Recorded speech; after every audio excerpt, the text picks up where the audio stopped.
Mhm. Oh, yeah. All right. Take it easy, baby. Make it last all night. She was an American girl. Ooh. All right. I'm going to leech off this stream for a little bit because it's interesting conversation going on with this woman, Alexa Shudo. She's a teacher from Maryland who has caught the ire of Moms for Liberty, those assholes.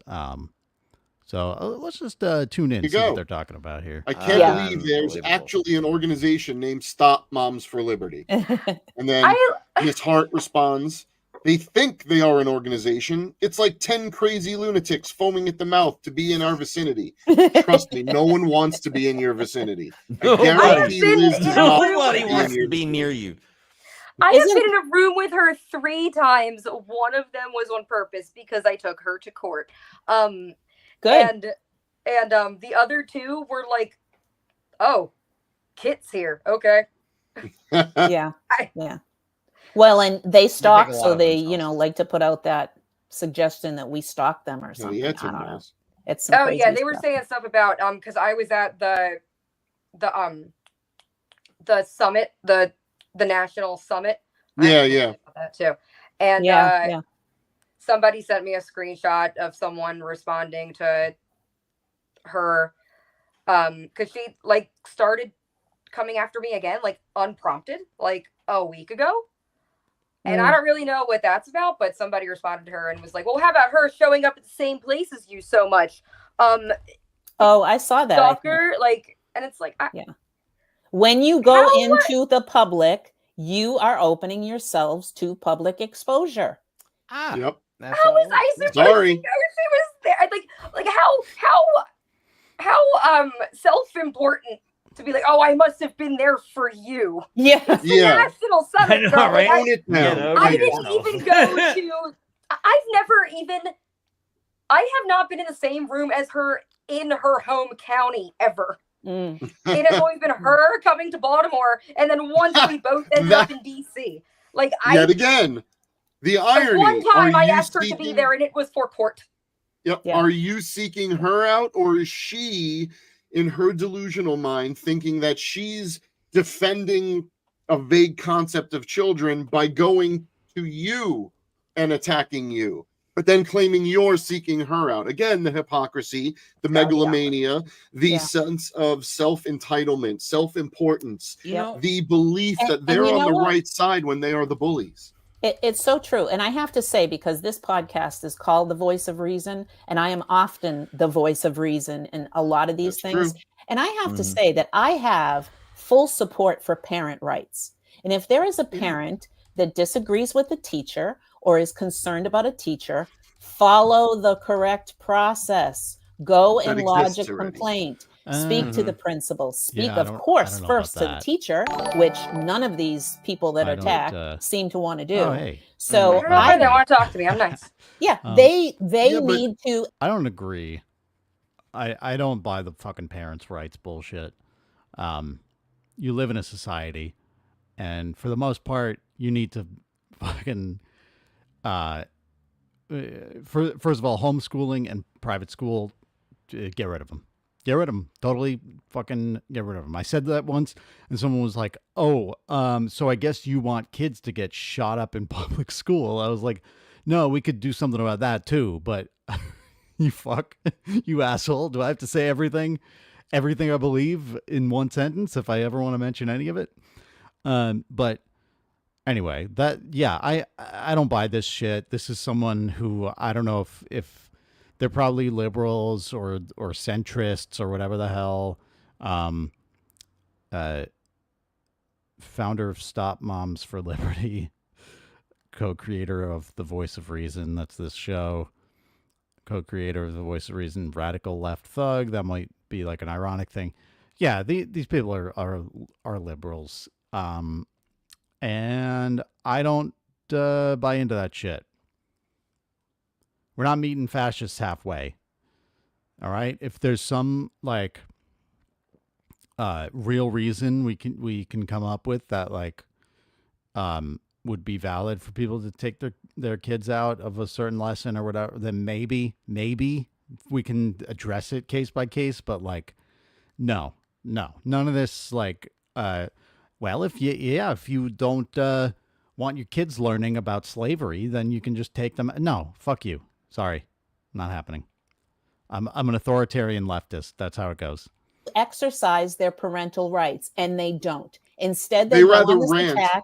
They put it all over social media. I cannot tell you how many of our folks across the country have been doxxed by Moms for Liberty members. You have. And they say, oh, I'm like a lost cause. Everybody knows everything about me at this point, thanks to them.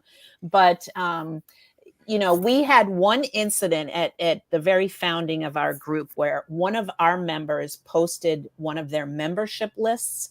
And I immediately instructed them to take that down. And it did go down very quickly because we don't believe in that. And, we don't want to be the party that thinks that they can say and do whatever they want because people's lives are at stake. Her profession was at stake. And yet she launched this big attack on a teacher. And you have to wonder, what kind of parental rights is this group actually fighting for? Because they have policy and procedure in every school district across the nation where parents can go and get the support that they need. Well, I think it's important to ask. You asked a good question. Yeah, it's a fair point. If that like process exists, fine. But yeah, ultimately, I would be against that. Fuck that shit. Sorry. What are the parental rights they're fighting for? Well, yeah, in many ways. Oh, I know. Well, I was going to say, and I want your input on it. The parental rights they're fighting for are not for the sake of the children. It's for the sake of the comfort of the parent. That's different. Parental rights, in my mind, should be about what you feel is the right way to protect your child and to promote their healthy education. But that's the point. You don't do Mike. that by being the bullies. You don't do that by allowing bullying. You don't do that by putting bullying as your policy in public schools. Absolutely. That's the point, Mike, because they already have those rights to control things for their own children. Yep. But they don't want them to run rants on Facebook. They've taken this path of attack. I would probably be a Moms for Liberty member if it had started out on the right foot and gone down the right path. That's what I tried to do. Okay. I tried to reach out to them and say, these things aren't happening in education, but maybe we should look at this. Right. Imagine what we could have done for public education in this country. That's what I mean. Like I raised so negative. Right, because public education has always been because it's a hot button for me because I raised a daughter who had a disability. And getting services for her was like pulling freaking teeth every single time. And then you have people like Kit Hart and all these other Moms for Liberty's members just making things worse. If I'm correct, like none of these people are actual educators. They're just crazy. Usually not. They're not educated. Right. Thank you. Right. Thank you. And that's oftentimes don't even have children in any of these schools that they profess to be so awful. I think the thing that scares me is Donald Trump has allowed the absolute destruction of the respect for people who are experts. And when you are an educator, there are good teachers, bad teachers, fine. But when you go through the process of being educated as a teacher, you learn how to educate people. You, as a mom who isn't educated in teaching, are just interested in making yourself comfortable with what you think you understand. Your kids should know more than you. Your kids should learn things you never learned because that's how the world works. We kind of, time passes, we learn a little more. We learn what was wrong. We learn new things that are better. But these people are so afraid to break out of whatever education limits they might have to understand that there is more out there than you learned. And they're not trying to stop anything from kids that isn't happening. These people aren't trying to protect your kids. They're trying to protect their feelings of what their kids should be surrounded by. Well, we have it's all based in nonsense. Playing a little while here that just shows quite how unhinged some of these members are. And don't let's lead into that. Not of you. Let's show a couple more of some of these attacks. Right. One of my favorites is.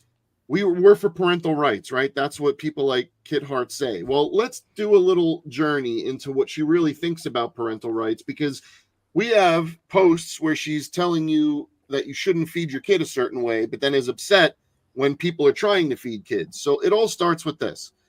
Kid Heart says, free breakfast and lunch for all students? How much does that cost taxpayers? You are not their parent. Oh my God. Okay, great. Well, what do we have next? A picture of an innocent kid done up in cute little face paint, which I guess is not what this woman thinks that kid should have. It's clear that his parents care for his mental health about the same amount as they do for his physical health. Fewer Twinkies and more truth-telling parents. That was disgusting. Okay. Jesus Christ. Yep. It gets worse. Here we go. Oh, no. So we have a comment. Funny how the pro-maskers always present as the most unhealthy.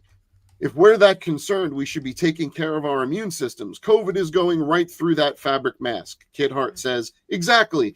If they were truly worried about COVID, they'd drop the McDonald's and go for a run. What? So now we have someone who is saying, you shouldn't be attacking me because I'm a fragile little snowflake. You shouldn't be telling me as a parent what to do, but I am going to tell all you parents what to do. I am going to critique all of you parents. I don't want you as a parent to have a right. I just want I just don't know why she would post a picture of a child like that. That yeah, to me that's is like a line you don't cross. You don't post people's kids. Talk about fat shaming. Then not only do they not have the ability to respect people, children, parents, or whatever, but they don't have an argument. See, what she did is she put up a picture of a kid and decided to attack the kid. She didn't really attack the parents. Those were the words she used. Right. But she attacked the kid because as much as there are parental rights, these types of parents, these mom for liberty types, they don't believe that kids have rights. Right. They don't believe that a child has a right to be who they are. They don't believe a child has a right to question what you force as a parent into their head or what you or question what you don't expose them to. This you are society attacking is kids, and so your bad picture to children posting for of so that many child reasons. proves it, because you can't didn't even have an argument if you didn't post get that to all picture of to it. make fun of. You couldn't think of an argument because you don't have arguments. And I will That's really say what's that going on. we are the ones that put the blackout across the child's face to at least, you know, not make it as visible. She printed the entire thing out. Yep. And it was clearly visible who the child was. To censor, like that's a picture it would have been reasonably easy to censor first. It's still a terrible post to make, but you could 1 second think about the kid's privacy. Yeah. This, now the video that we have is, who is this of? And I forget the name. Well, I think there's one more slide, Mike, that goes with those. Yes. Yeah. Sorry. That's okay. This is Kid Hart. Gary could never gain the attention of the classiest ladies in America, so he fat shames every woman he doesn't find attractive. Don't be Gary. Now, Liz, could you explain the origin of that comment? Because clearly Kit is offended that someone she is saying is fat shaming women, but then we just showed 3 posts where she fat shames children. Talk about hypocrisy, right? Mm-hmm. That was a response to a person that had developed some kind of meme or photograph or something of the 2 leaders of Stop Moms for Liberty, and he enlarged both of them to make them look really bad. I don't know where the picture came from, certainly not from us. I don't know. And yet she has the gall to put on there, don't fat shame people. She did that to a flippin' child. I know. That's awful. Do as I say, not as I do. Yeah. At this point, nothing surprises me that they do, to tell you the truth. And I have to say that, Mike, when you were talking about parental rights and how something's just amiss here, I've come to the thinking that I think there's some lack of parenting going on and an aversion to doing the hard work as a parent. I won't even say... well, I will say, I think it's a laziness that they don't want to have the tough conversations with their children. And yes, because our society has changed, the conversations are tougher. And so they want, as a whole, as a movement, Moms for Liberty, they want the government to step in so that they don't have to do their parenting role. If they don't have books about Black people, they don't have to talk about our history of civil rights in this country and the flaws that we have. If they don't have books about LGBTQ plus people, then they don't have to have those conversations with their children. I thought we didn't co-parent with the government. Exactly, Alexa. That's the irony of the whole thing, girl. They don't, and it's funny because I don't know if there's a limit to say that they don't understand this or they're being intentionally ridiculous. The constant call from the Republican Party, even before MAGA took over and just infected it, has always been less government, right? We want less government interference. Now, if you talk about what classic Republicans were, what they meant is you're putting a little too many environmental protections on our businesses. We don't like that. Or we shouldn't be able to price gouge. Or like monopolies, you should let us do that. No, that's what it is. And it's always been that. But it's also always been hypocritical in that they want a large military. Can you think of any Republican who wasn't like a libertarian, maybe, who has actually like Rand Paul and Ron Paul would speak out against like some of our military funding and actions. And then you can go back to like Eisenhower, who talked about the threat of the military-industrial complex, and he was completely right. But for the most part, no. Like the Republicans have never been truthful about this like small government bullshit. It's always been a con for business interests, and they've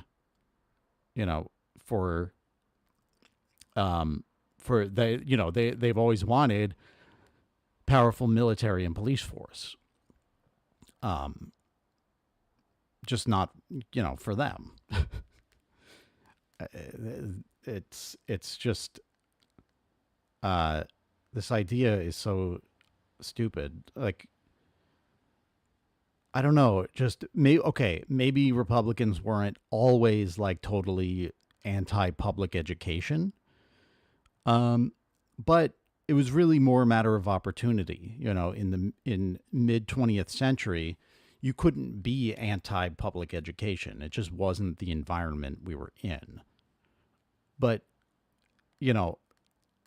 they must have been, because eventually you get Reagan, who comes in, and Nixon too had started there, and the Southern strategy, and they did start to exploit racism and all this shit. And now they are after public education and union rights and labor rights. They want to continue jacking up the military budget. So do the Democrats now too. It's just like, I don't buy it. I don't buy it. That was the traditional Republican. They didn't want government interfering in their ability to make money. But now what you're seeing is people like Moms for Liberty, other groups that are... Yeah, but now they're on, like, that project has moved on to education. Do you understand? Like, it's not that, it was about the ability to make money before. Now they're going on to all this other stuff like schools. No. They have so like completely deregulated and empowered corporations to the point where they're looking for their next target, and it's public schools, so that the options are no longer like to go to a private school or go to the local public school, which is, maybe it's not well funded because of the property taxes in your poor area, which is some bullshit. We really should fund schools better. But it's like, okay, you can go to a public school though, at least. It's there if you need it, if you can't afford private school. But now they're using, insane people like Moms for Liberty to destroy public education. And what they're going to do is replace them with private and charter schools. And the only assistance given to poor people. They want to be school vouchers, which is really stupid idea. Like they framed school vouchers as a solution to failing public schools because schools aren't fucking funded. So instead of funding the schools, they want to give these vouchers to parents so that, they can choose to go to even like a different public school. Like, they could just go to the one across town or in the next town. And it's so fucking dumb because, first of all, you're just like depriving another area of a school, even if if it wasn't a good school. Like you're just depriving them of that school now. You're going to starve that school for funding even more until it's gone. And you're talking about poor people, my friend.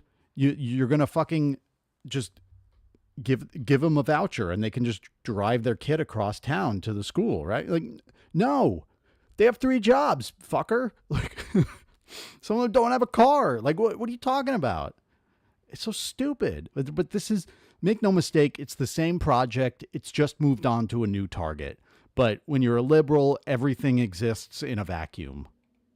Whacked out and just spewing racism, hate, bigotry, and insanity. Okay, what they're saying is we don't want. All right, I'm tapping the sign. Here we go. Trigger warning, content warning, racial slurs, but it's just a reality. I'm going to have to show you. I'm not going to say them, but Lee Atwater, Southern Strategy. Okay, now Lee Atwater, just real quick, so that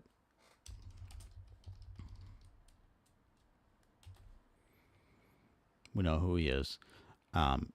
Lee Atwater was an American political consultant and strategist for the Republican Party. He was an advisor to U.S. Presidents Ronald Reagan and George H.W. Bush, and chairman of the Republican National Committee.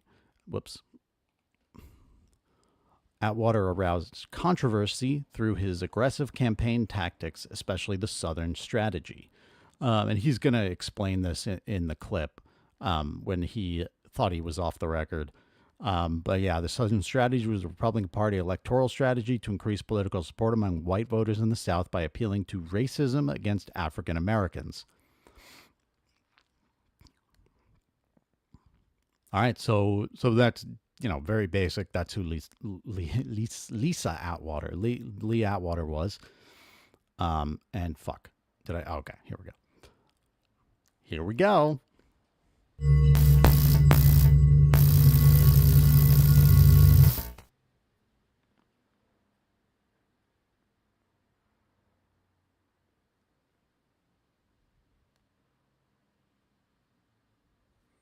I'm going to read this out. Hold up.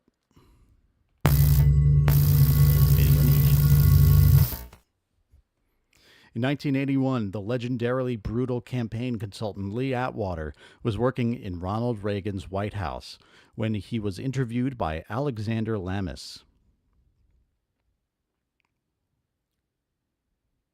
It went longer than I thought it would.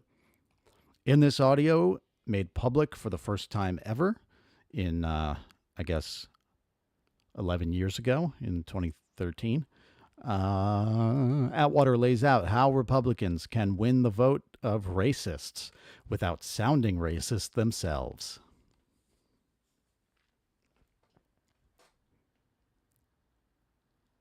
Here's how I would approach that issue as a statistician or a political scientist, or no, as a psychologist, which I'm not, is how abstract you handle the race thing.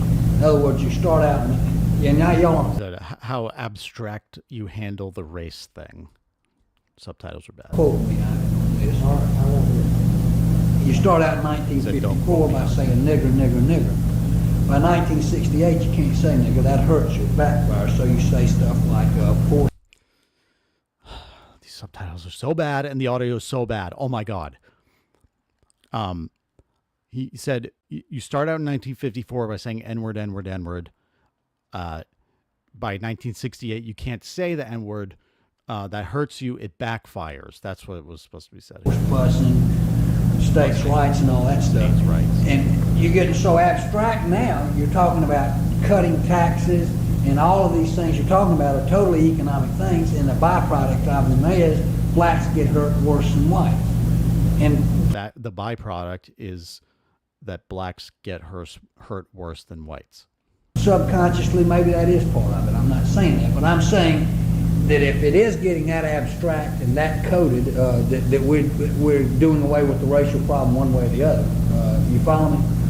Because obviously sitting around saying we want to cut taxes, we want to cut this, and we want is much more abstract than even the busing thing, and a hell of a lot more abstract than Nigger Nigger, you know. So any way you look at it, race is coming on the back burner. That's a disappointing video, but there you go. It's just racism. Like they're using racism to gain power, and they always have. You don't understand. Like, you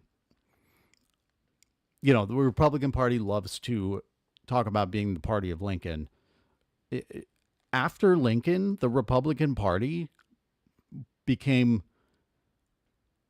kind of what you know it for today. Like there was still like the kind of flip that happened in the 60s after the Civil Rights Act. Sure. But in terms of like business interest and using racism to their advantage, they've always been that. Like it was after Lincoln and the failure of Reconstruction, the Republicans and Democrats, frankly, at the time, used racism to maintain their support of from Southern whites. And how do you convince a Southern white to vote that they're somehow separate and better still from a black population that's no longer enslaved and technically has, supposedly the same rights as them? Well, you do sharecropping, you do the 13th Amendment that fucking allows slavery if you're in prison, and then you do black codes and Jim Crow laws and all of this shit. So like you've got to create this illusion for Southern whites that no you were right, yeah, we freed the slaves, but like not like they're not like you, they're a little better off than they were, but so that's what it is. And it's just, I hate hearing liberals talk about this like it's fucking abstract, like it's separate. It's not. Like school system. Any public entity needs to meet the needs of the public, and the public is not single or, married, right, neo-Christian, whatever it is, white people, and those of heteronormative, whatever they call it. You know what I mean? I would like to point out. We don't invent this stuff. Public schools don't invent someone being gay. We don't, make someone gay. Well, they are making surgeries. They are forcing surgeries on kids. I heard that very recently that, we're doing surgeries on people. I would like to point out. I'm not going to comment because I know they're going to take it. I'm going to stop. Yeah. On Dr. on Instagram, Suto over there.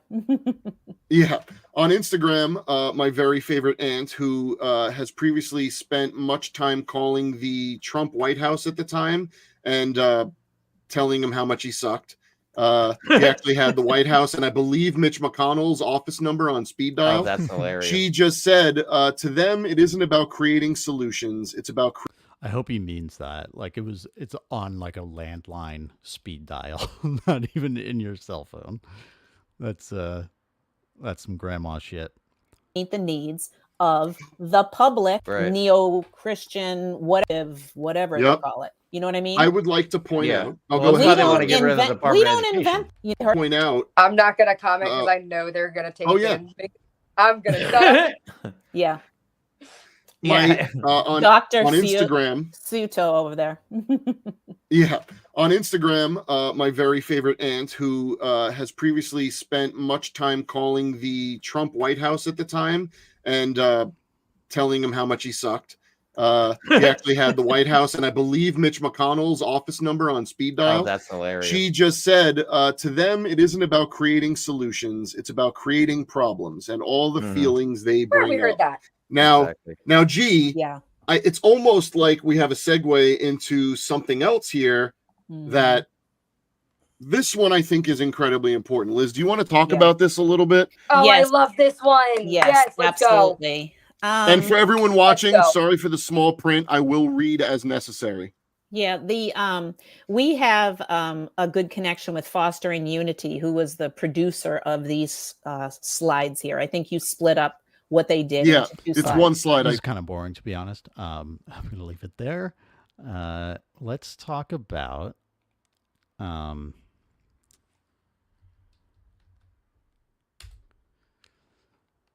Nick Powers.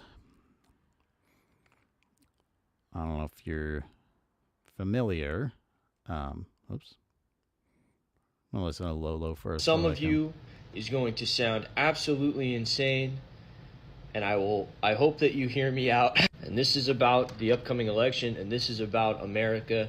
In November of 2023, after watching maybe like the 10th hospital be bombed in Gaza, I made a video that got maybe 1 million views on TikTok where I said you can't vote for Joe Biden. And at the time, I still harbored this hope like maybe there would be an actual primary process for the Democratic Party. Obviously, that did not materialize.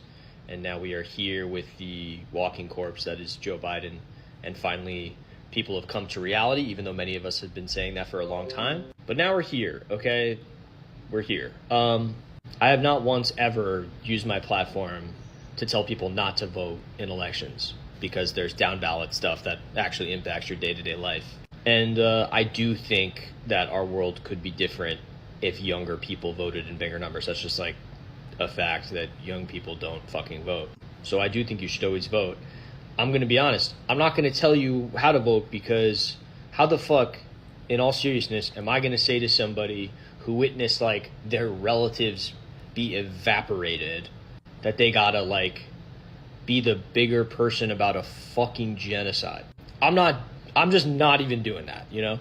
I do think that there is very little daylight between the mainstream Democrats and mainstream Republicans. I think they're effectively two heads of the same Hydra monster.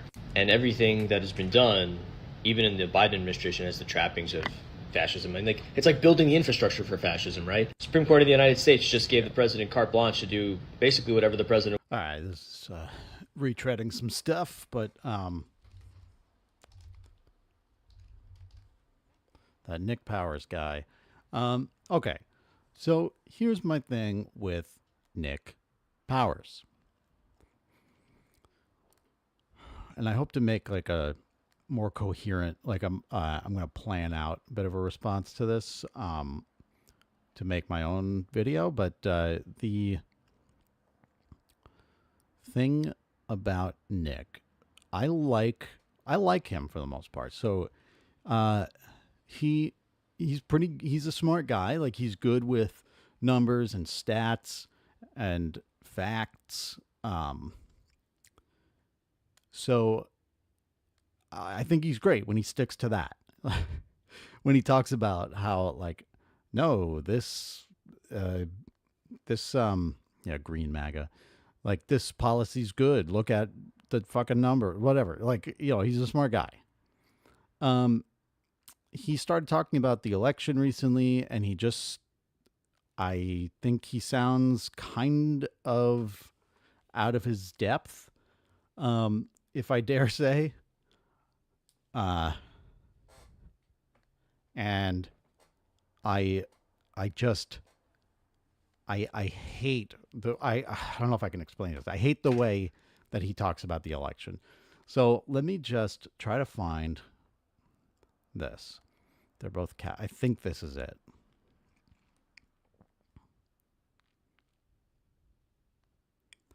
I think it's this. Democrats and Republicans are the same because they're both capitalists. I guess I'm working while I'm sick today. I can't fucking help myself. Okay. All right, let's just go. You know, that's like saying cups and plates are the same because they're both fucking plastic, right? It's not. I mean, it's not the best metaphor.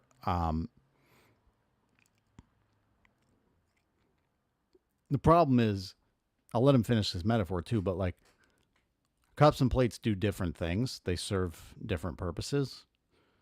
Democrats and Republicans, in many ways, don't.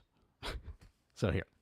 Right. Yeah, glass would be better. We don't even know the long-term consequences of microplastics. It's basically this generation's lead. But even though the entire fabric of these two is different, that doesn't mean that you want this. People are literally out here saying, just put my water in a plastic plate unless we have glass cups. But Nick, the economic policy is so similar, it doesn't make a difference. You just don't care that the families in blue states have more money left over after bills? You don't care about the fact that children in blue states are considerably less likely to end up in the foster care system? Okay, but even outside of the... Yeah, see, those, like, that's fine, I guess. This is a common argument. Shit. Question. This is a common argument. Democrats and Republicans. Sorry. So that's like not the worst point. I think, okay, I mean, that's like the lesser evil argument, at least done on a state level, right? So blue states do have better outcomes in whatever it is. Money left over, like you said, or education or healthcare, whatever. Yeah, that's true. I'm not going to get too much into it, but sure. Are the same because they're both capitalists. I guess I'm working while I'm sick today. I can't fucking help my... Then pick a few metrics that you care about. What about school shootings? Okay. Considerably less likely to end up in the foster care system? Okay, but even outside of the economic policies, they're both the same. What matters to you then? Pick a few metrics that you care about. What about school shootings? No, don't care about kids. Child and teen suicide rates? Nope, still don't care about kids. Maternal mortality rates? No, you don't care about women. Infant mortality rates? Nope, don't care about babies either. Firearm death rates? Nope, don't care about those. And but the problem too is that this is all getting worse anyway. And it's like, okay, like you can argue, well, these things are less bad or get worse slower under Democrats or something. And it's like, man, everything gets worse regardless. So that's why people are checking out of voting. And that's something I feel like he can't quite address because he's such a numbers guy. I'm like, you know, I see it, I understand, but goddamn.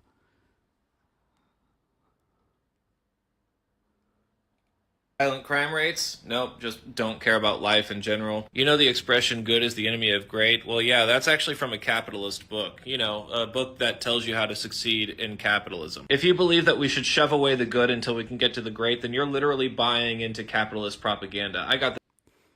It's not about shoving away the good until you can get to great. It's about dissenting to the entire system. Like Look, I don't argue that,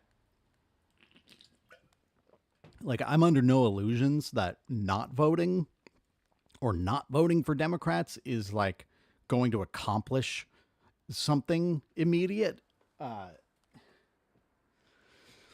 But I feel like people like Nick Powers are a little deluded that voting for Democrats is going to accomplish something. And he can say, oh, well, you don't care about this and that group. It's like, okay, but couldn't I just say that you don't care about Palestinians because you're voting for, you know, one color of their oppressors, like one team of their oppressors? Like I could say that you don't care about any of this shit because we don't have universal health care. And like in this comment here, this person says, I want universal health care, subsidized housing, paid parental leave. He says, same. Only one party has members advocating for those three. Again, true. That's a undeniable numeric argument. But that doesn't matter when the leadership of the party, when the structure of the party, when the donors and the interests wrapped up in the party are just always going to stand in the way of that. So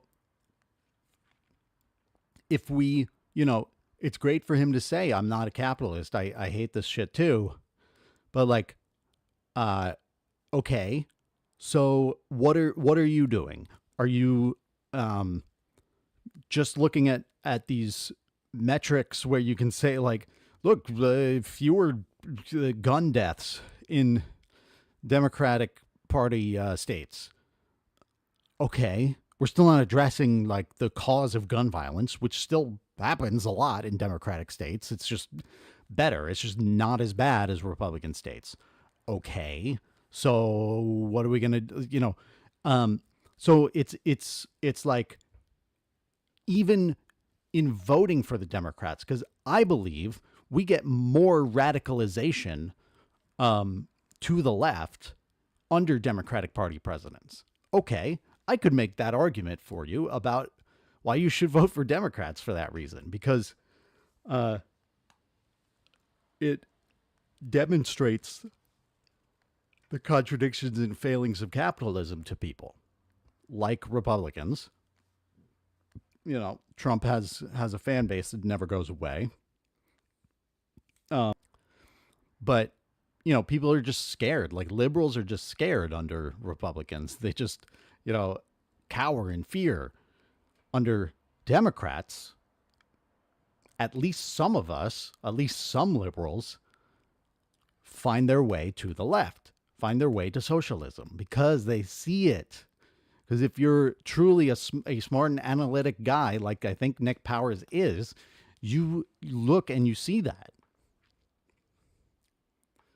But if voting, if our politics is only about who we vote for just to like stave off what we fear is like the worst of the worst, and we just have like, second to the worst of the worst, I just, there's no way forward with that either. Do you know what I mean? Like, and that's what I think people are sick of. It's like, well, just vote for them and then keep doing other stuff. And like, okay, but you're not doing other stuff. You know what I mean? Like, we're not getting there, and voting for Democrats doesn't get us closer. This from a used bookstore, by the way. I did not give the author any money. Oh, but Nick, when I'm talking about capitalism, I'm talking about slavery and how it still exists through the prison system. I want you to look at this map. Corporate needs you to find the differences between this picture and this picture. The top one is the slave percentages in 1860. The bottom one is prison population 2024. You know what's weird? They're the same picture. All of these states have something in common. I bet you can't guess what it is. No, Nick, it's... Okay, but again, we're not addressing that problem by voting for Democrats. I admit that yes, you can't really argue with the numbers that tell you this problem is less bad under Democrats in states. Is it less bad nationally under Democrats? I don't know, but you can argue about the states, fine. But the problem gets worse either way. Again, it's more a matter of speed than severity. Let's go. It's the G word. They're funding the G word. Can you name a bill? No? Stop. Right here. Pay attention. I can. I can name a bunch of those bills, and they all work out to Republicans voting yes and Democrats voting no. But no, they don't. See, this is the thing. This breaks it for me right here. This is either he's making a mistake, which seems so unlikely with this like stats-driven guy, that he's just completely missing the point of these numbers, or he's being dishonest. No, Nick, okay, so it's the G word. They're funding the G word. Can you name a bill? No. I want to look at this. Okay.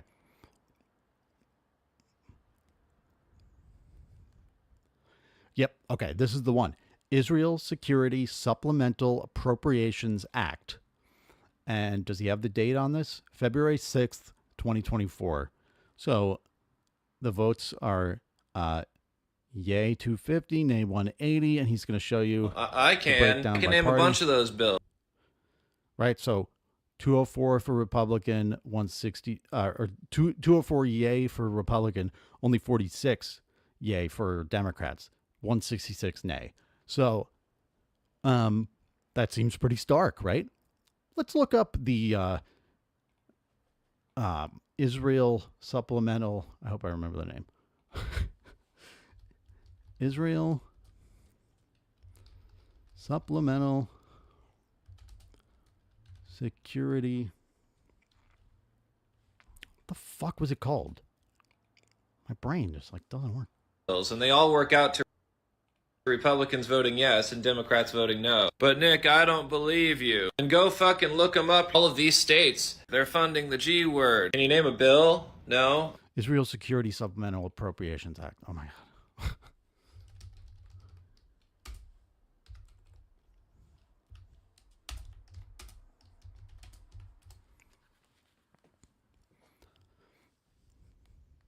All right.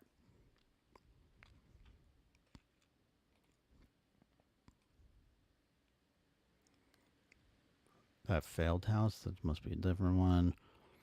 250 to 180. I think this was the one. Okay. This was a vote to pass H.R. 7217 in the House. The federal budget process occurs in... Okay. Blah, blah, blah, blah, blah. Failed vote and taken again. Now, okay. I want to see what this said. Making emergency supplemental appropriations to respond to the attacks in Israel for the fiscal year ending September 30th, 2024, and for other purposes. What are the other purposes? Enacted the other provisions of this bill. Okay. Where the fuck is it? So this is why I gotta plan this ahead. I don't. We don't do that live. Related bill enacted, signed. Okay.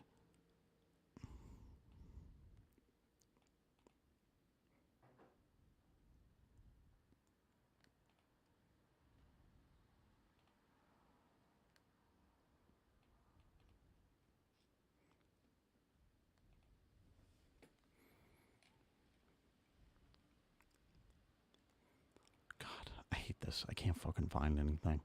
Gotta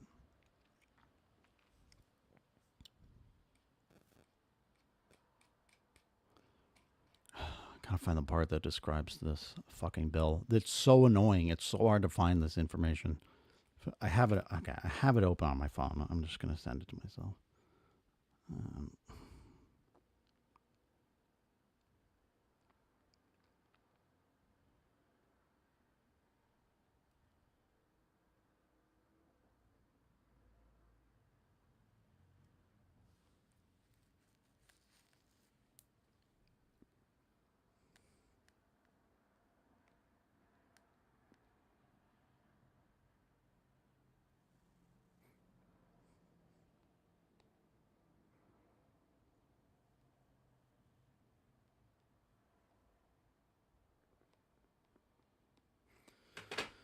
God, I hate this. I hate this dude.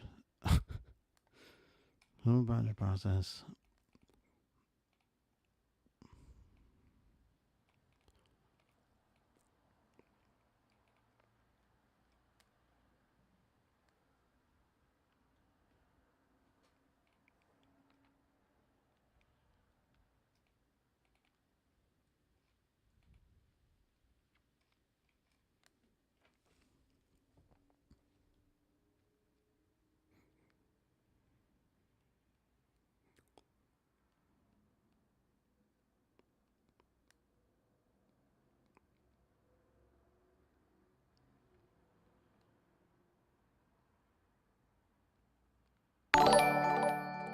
So, god damn it.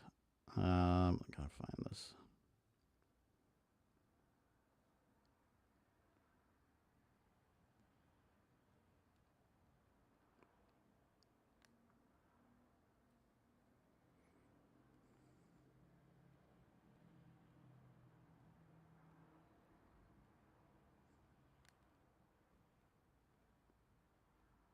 All right. I think I've got it. I'm gonna send this off.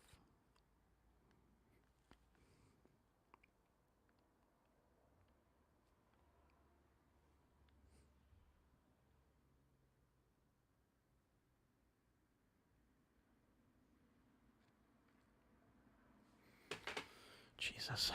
Okay. Let me pull this up.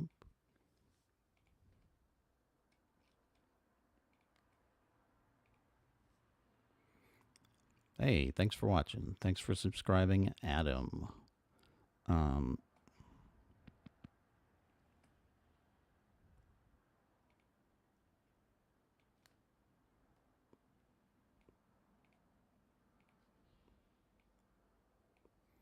Don't look at my emails. All right. All right. So let's see when this was from. This is November 2023. U.S. House passes $14.5 billion military aid package for Israel. Republican bill faces slim prospects of becoming law due to President Joe Biden's opposition to attached spending cuts. I hope you caught that. Faces slim prospects of becoming law due to President Joe Biden's opposition to attached spending cuts. So nothing about the actual amount going to Israel. But that's Joe Biden, right? What about the rest of the party? All right, and this is this the same? This is not the same article. I'll find.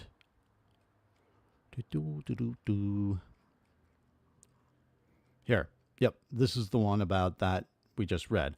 The legislation combined the 4 bills that were approved by the House over the weekend after months of pushing the Biden administration to do more to pressure Israel to change its conduct in its war in Gaza. Democrats in Congress ultimately approved $26 billion in aid for Israel, including approximately $9 billion in global humanitarian aid. By the way, like, this was not widespread, pushing the Biden administration to do more to pressure Israel to change its conduct. No, it's not. But like, it's really easy to go like, but there are Democrats who said that. Okay, great. That's wonderful. I love them for it. $9 billion in global humanitarian aid. How much will go to Gaza to be determined. Democrats in the Senate signaled their opposition due to its inclusion of spending cuts and a lack of aid for Ukraine.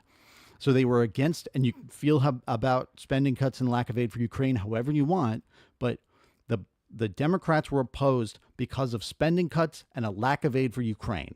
It was not because of the genocide, and they've approved plenty of fucking money for Israel. All right, now this I want to look at because this is, I think, exactly the bill he was talking about. Let's see.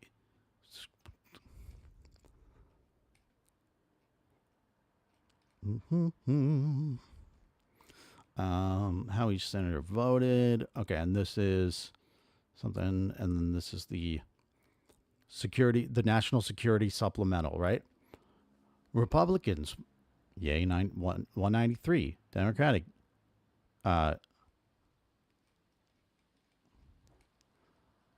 yay, 190. Oh, yay, 173. Okay, never mind. This is a different one. So they did pass it in April.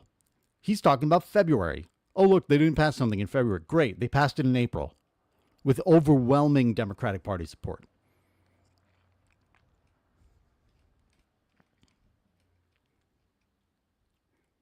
All right. Here it is.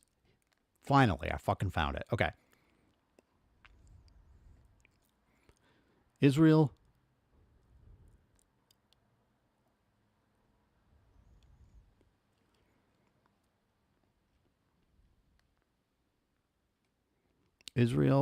Security Supplemental Appropriations Act 2024.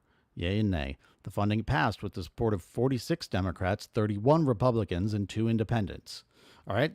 So this did end up passing the House, and fine, it was because of Republicans, but then 46 Democrats, more Democrats, voted for it in.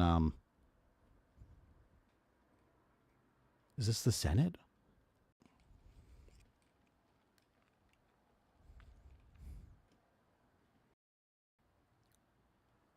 Is this signed into law on April 24th, introduced February 2nd.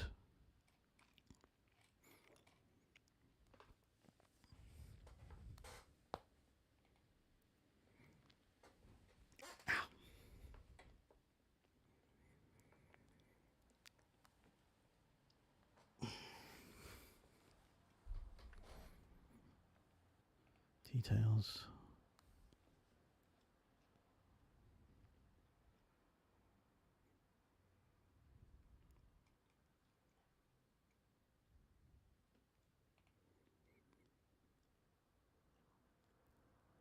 All right, February. All right, he was talking about February 6th.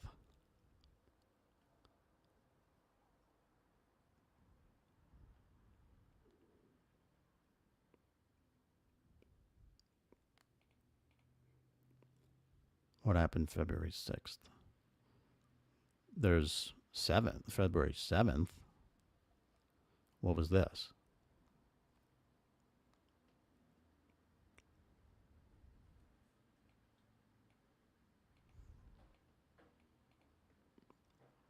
This is just the Senate. I don't. This is fucking insane. Yeah. Anyway, call this a research stream. I'm just trying to fucking figure out how I'm gonna come at this. But I swear, dude, the other votes at least don't hold up to what he's saying, and I gotta find it, but I don't think the one he's talking about holds up.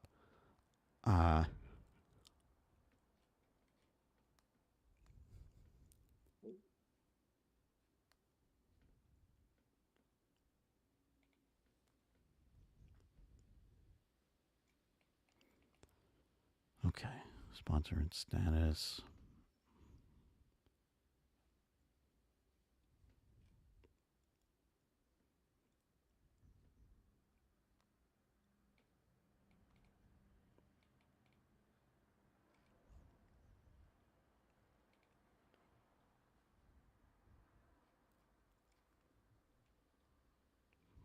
Budzinski, right?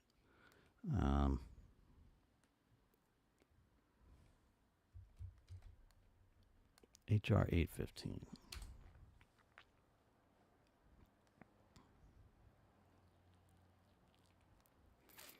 (118th) Congress. All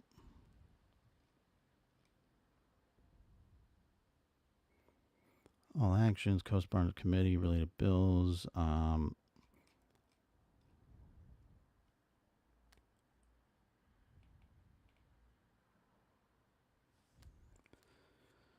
Introduced in House, passed, agreed to in House.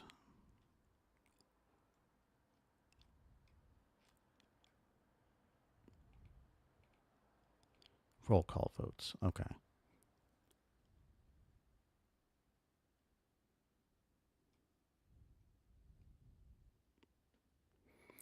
Second cloture motion.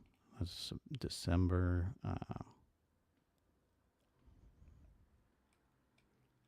It's all the Senate. What the fuck? House resolution, bill history.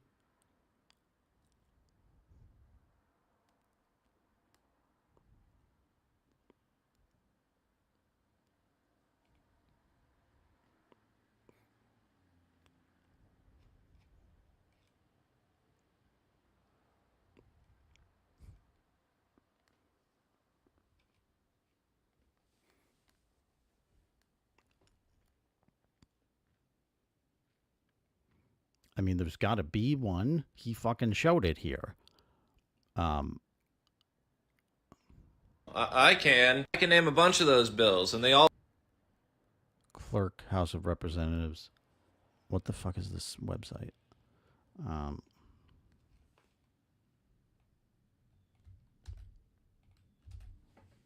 House. Roll call.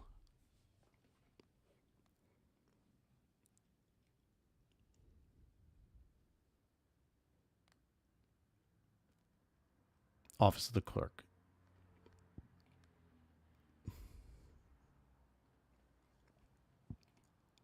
Ooh, can I just...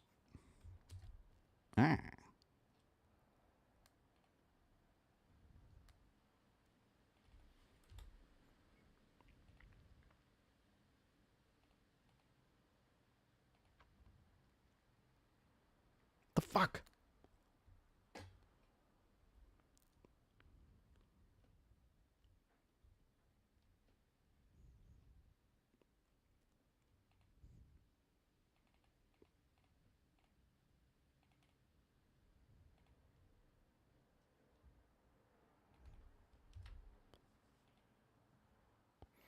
All right.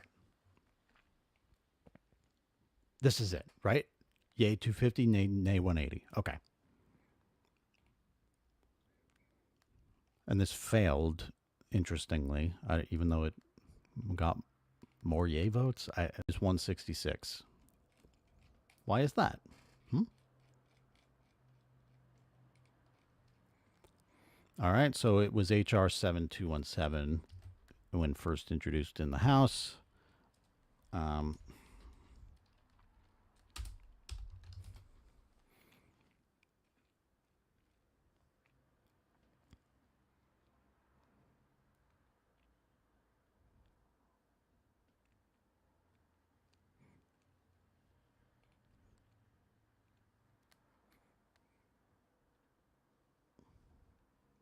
Calvert remarks, I think he's a Republican.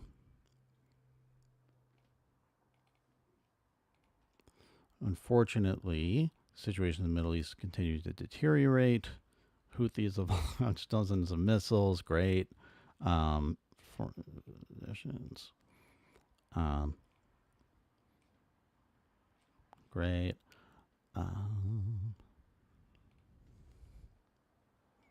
That's just Calvert. I don't fucking care.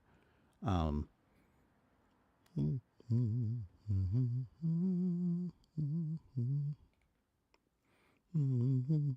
right, so this is where we saw the vote again. I want to know why they didn't vote for it. Okay, because we know in at least one case, the Democrats in the Senate voted something down only because it didn't fund Ukraine enough.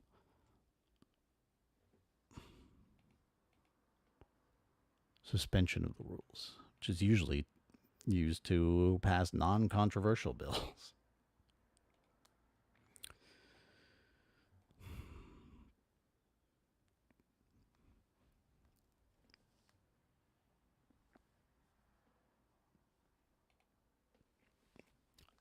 Interesting.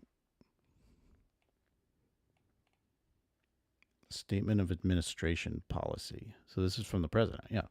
The administration strongly opposes House passage of 7217. Administration spent months working with a bipartisan group of senators to reach a national security agreement that secures the border and provides support for the people of Ukraine and Israel, while also providing much-needed humanitarian assistance to the civilians affected by conflicts around the world. Instead of working in good faith to address the most pressing national security challenges, this bill is another cynical political maneuver. The security of Israel should be sacred, not a political game.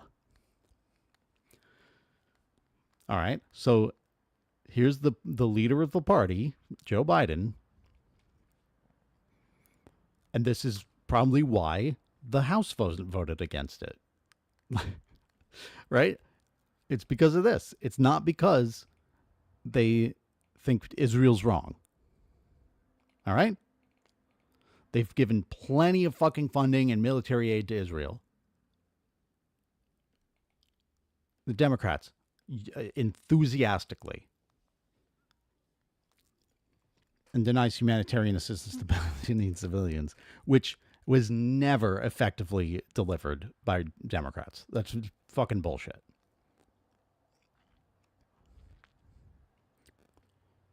Encourages both chambers to reject this political ploy. And they did. There you go. We fucking found it, finally. All right, I need a break. I'm just going to put on some vids, and I'll come back for a little bit. Sit tight.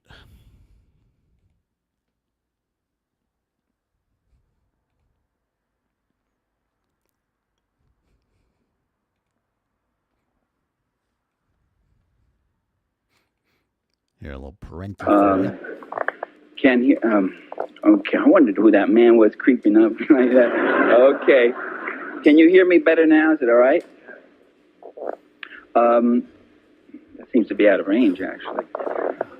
This microphone has a mind of its own. All right. Now, that nature of expansion really affects the nature of, it's an important imperative, because it means capitalism also can never stay home. It goes abroad. If you ever saw the film Controlling Interest, there's a corporate president who says, those corporations that stayed regional in New England years ago and decided not to go national, we can't even remember their names. They died. We had to go national. And those of us who are now national know we have to go international. We have to invest abroad. So one of the laws of capitalist motion and development is this inexorable expansion. And that means expansion into an expropriation of the third world. A process that's been going on for about 400 years, perpetrated by the Portuguese, the Spaniards, the Dutch, the Belgians, the French, the English, and most recently, most successfully, most impressively, by the Americans. That is by the ruling classes of these countries, not by the ordinary people. The ordinary people simply paid the costs of empire. The ordinary people simply sent their sons off to die on the plains of India or in the jungles of the Congo or in Latin America, wherever else. But that expropriation of the third world has been going on for 400 years, brings us to another revelation, namely that the third world is not poor. You don't go to poor countries to make money. There are very few poor countries in this world. Most countries are rich. The Philippines are rich. Brazil is rich. Mexico is rich. Chile is rich. Only the people are poor. But there's billions to be made there, to be carved out and to be taken. There's been billions for 400 years. The capitalist European and North American powers have carved out and taken the timber, the flax, the hemp, the cocoa, the rum, the tin, the copper, the iron, the rubber, the bauxite, the slaves, and the cheap labor. They have taken out of these countries. These countries are not underdeveloped, they're overexploited.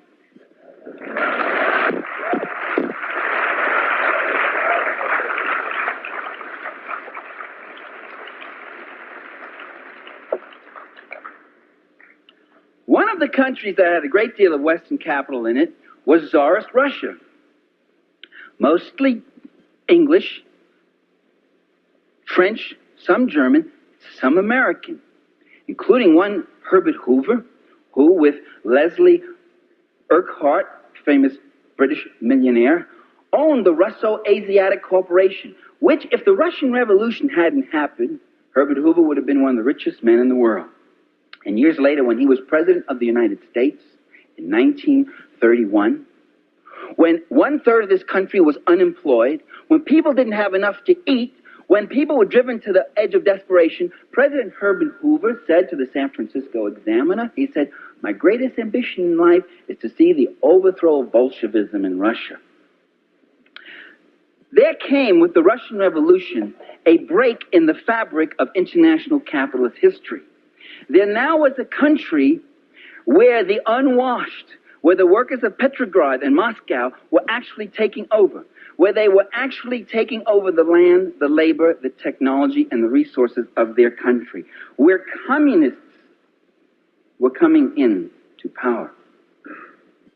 And there's a remarkable correspondence between Secretary of State Lansing and President Woodrow Wilson, in which Lansing says, the Bolsheviks are wanting in political virtue. They would preach to the ordinary man that he might elevate himself through political means rather than by dint of hard work. This would be a most unfortunate example to the common man in our country and other countries. They understood what was the threat. The Americans themselves, the American ruling class, had very little cap, didn't have all that much. I told you about Hoover and a few other speculators, other people like that. But they joined in with 14 other nations to invade the Soviet Union, to overthrow the socialist government that had just been put in after the Tsar was overthrown. That process of invading a revolutionary country is still happening before our eyes. If you want to understand those years after the Russian Revolution, just look at what's going on in Nicaragua. Invasion, either by directly with troops from your own country, or by using surrogate troops, and they use the white armies and the white generals, the white guard armies. Embargoes, isolation, withholding food supplies, sabotage, encirclement, refusing diplomatic recognition. These are the methods that are used, and these are the methods, time-honored methods, that are being used right now by Reagan against another revolutionary government, which is Nicaragua.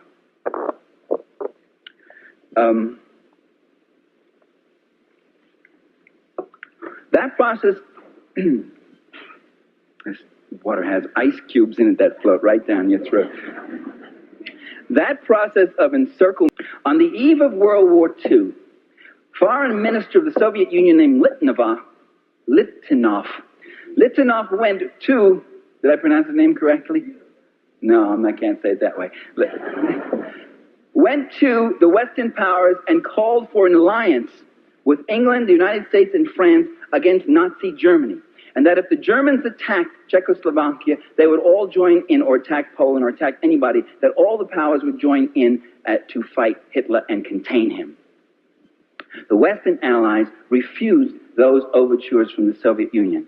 Not because they were appeasers, not because they were simple and naive, quite the contrary, because they had a plan of their own, and that plan was Munich. And the plan was, we give Hitler Czechoslovakia and he goes east. And they were waiting for a war, and that war was supposed to come, and it was going to be Nazi Germany finishing off Bolshevik Russia. Just as they had sent armies in against Russia just a few years, less than a decade before, so they now plan to do the same. And so they've done again and again. And that war was fought, and most of it was fought on the Eastern Front. 7 out of every 10 German soldiers who died in that war died on the Eastern Front.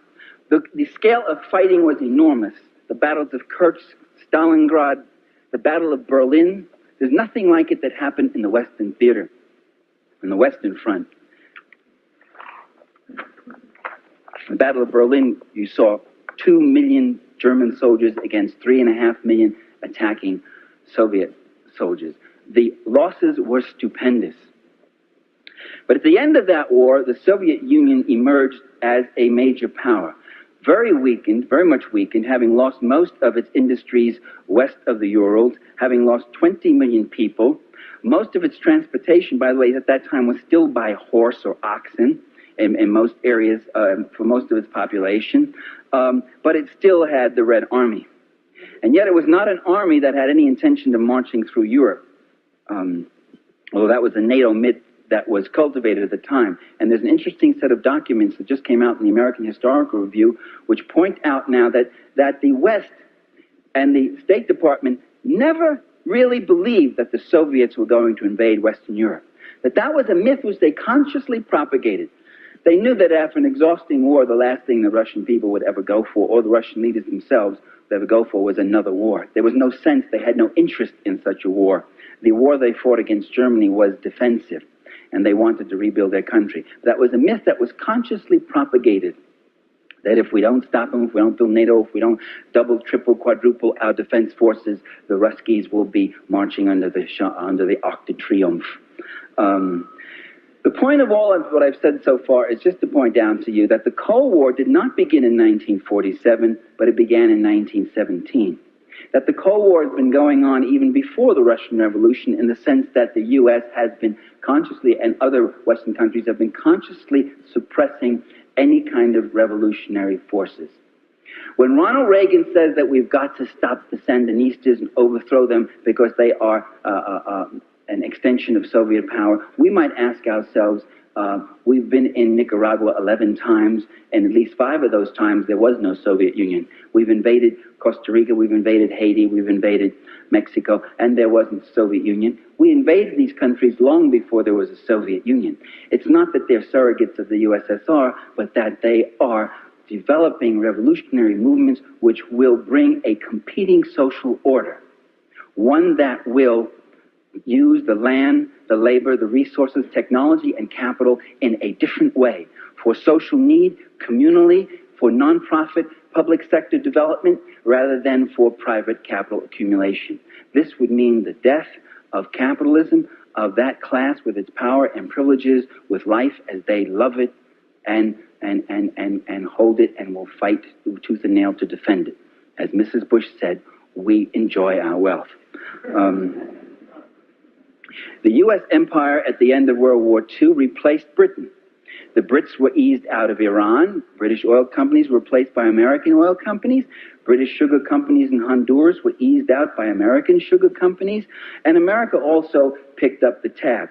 America built a bases, an American empire, over 2,000 bases around the world, including about 300 major ones. American fleets are on every ocean. American planes fly the skies over every continent, almost. And so we see enormous investment in the third world, and with that enormous investment since World War II, an enormous growth in poverty. Now that's unusual, and that really goes against the accepted ideology, which is that attract investments in here because that'll bring prosperity and jobs, all that sort of thing. But what investment has brought to Haiti is the immiseration of the small Haitian farmers. What investment has brought in Latin America and most other countries has been the displacement of the peasantry, their proletarianization. They're being thrown into shanty towns to suffer poverty wages or chronic underemployment. What investment has brought with it also is increasing illiteracy, sickness, disease, poverty, and a dislocation and disfranchisement. A growing foreign debt and indebtedness, growing investment for cash crops. By the way, that's what the whole Mexican Revolution was about. Was the land going to belong to the Mexicans so they could grow beans and alfalfa and feed their people? Or was the land going to belong to the big sugar companies and latifundio owners so they could grow sugar to export as a cash crop to make more money, to yet make more money, or coffee or whatever else? And with that growth, with that investment comes a dislocation in the structure of the third world country, so that the whole infrastructure of it gets built around capitalist extraction, capital extraction.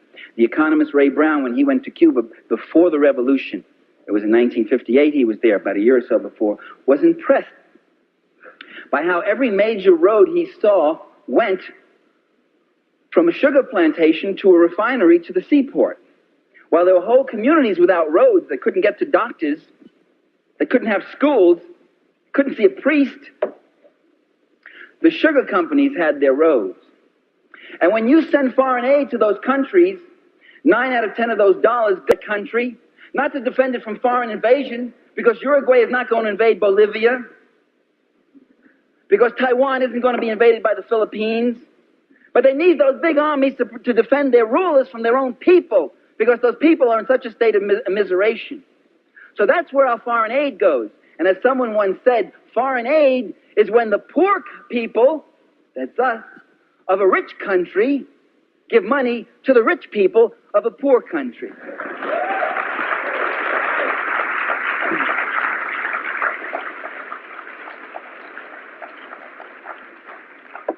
And when Kenneth Boulding gets up and he says, an economist, and you can see when you get brilliant people like Kenneth Boulding speaking so naively, you can see the troubles you get into, the swamps you go into, the baby talk silliness you get into when you think without Marx, when you think without class analysis. And Kenneth Boulding says, one of America's leading economists, he says, empire is irrational because it costs more than what we get out of it. The British, it cost them more in India than what they got out of it. The American investment in the Philippines is only about $3.5 billion, but we had to give them about $6 billion in aid. It costs us more than what we get out of it. And that's when you think without a class analysis, because as we know, as you're going to know before the evening's over, that it's very profitable. Because the people who have the $3 billion investment aren't the same ones as the people who paid the $6 billion. As Thorsten Veblen said back in 1909, and Boulding should have read him even if he is a Marxist, as Veblen said, the wealth that's extracted from imperialism goes into the coffers of the select few, whereas the costs of empire are paid out of the common treasure of the people. And so it was with the British Empire in India. It was the Brits, the ordinary working people, who paid for the costs of empire. It was the Bank of England and the East India Trading Company that got the cream.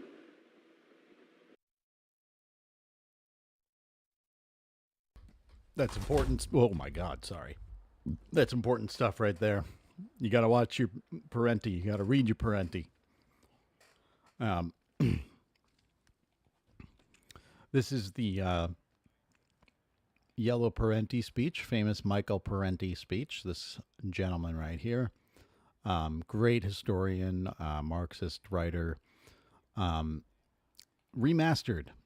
I remastered the audio on this because if you find it elsewhere online. And so with the Philippines, right? Of course, with a good skim to your. You see how bad the video quality is, but I left him yellow because that's come on, it's Yellow Parenti. But fixed up the sound. It's on my channel, so go watch it. Anyway, there's a preview from earlier. We did a preview of my ultimately what's going to be a TikTok. I'm gonna take apart what Nick Powers said about how Democrats don't vote against or don't vote for Israel funding. Meanwhile, it's because the Biden told them not to because it didn't give enough Ukraine funding as well. That's it. That's the only reason.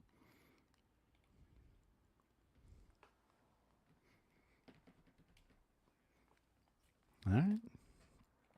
So, yeah, I think I'm going to cut it there for today. Got some stuff to work on.